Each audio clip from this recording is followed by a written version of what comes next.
में है, 28 महीने से निराहार है और सबसे बड़ी बात है कि पदयात्रा पे है और पदयात्रा में उनकी गति ऐसे है कि उनके साथ चलना जो दिन भर अच्छा खा रहा है उसके बस में बात नहीं है। तो आप ये मान सकते हैं कि इसी वायु में, इसी धूप में, इसी मिट्टी में वो पूरी शक्ति है जो एक जीवन को चलाने के लिए पर्याप्त है। उसका साक्षात उदाहरण हमारे सदगुरु महाराज जी हैं। उनका संदेश है कि हम माँ के पेट से पैदा हुए हैं, माँ ने हमको जीवन दिया है, माँ ने हमको शक्ति दी है और यही शक्ति हमें पानी में भी, पेड़ में भी, पहाड़ में भी, मिट्टी में भी, वायु में भी मिलती है। बस हमारे अंदर उसको पहचानने की जरूरत है, उसको समझने की जरूरत है और इसी के तहत एक हमारी जीवन शैली को एक सकारात्मक रूप से अपनाना है। हमारे जो मन की शक्ति, मन की एकाग्रता, मन की शुद्धि, यही एक संकल्प है और इसी संकल्प के साथ में महाराज जी चल रहे हैं।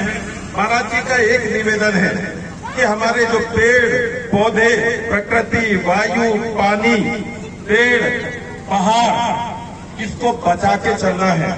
साथ में एक संदेश और है कि जीवन में कम से कम एक बार और हो सके तो साल में एक बार एक पौधा, एक पेड़ जरूर लगाएं।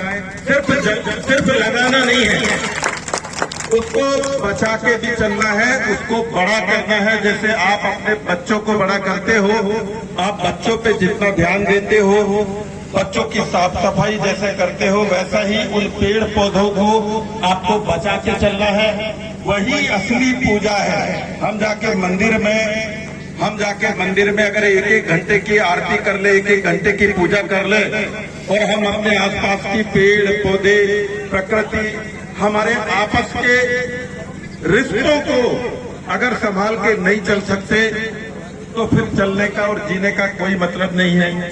तो सदगुरु महाराज जी का अगर सही में उनका जो संदेश है, उनकी जीवन है, उनके आप अगर आशीर्वाद लेना चाहें तो आशीर्वाद सिर्फ एक ही तरीके से आपको मिल सकता है कि प्रकृति को बचाए चले तो प्रकृति हमारा ध्यान दे चलेगी।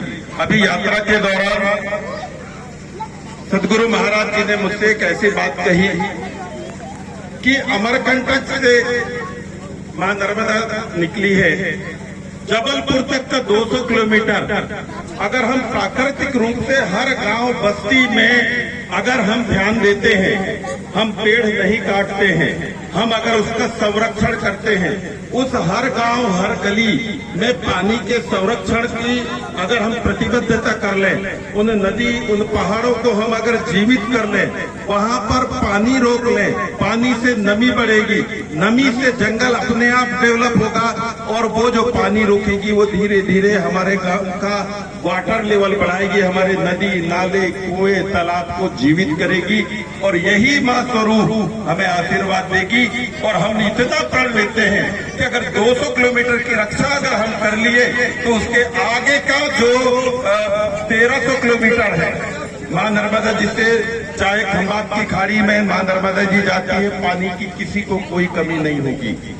तो यही संदेश है, यही प्रकृति का संदेश लेकर सदगुरु महाराज जी हमारे इस रास्ते से चल रहे हैं, निराहार रूप से चल रहे हैं। तो प्राकृतिक जीवन शैली का अनुसरण कैसे होना चाहिए, यह एक संदेश है उनके माध्यम से और उसको समझना होगा।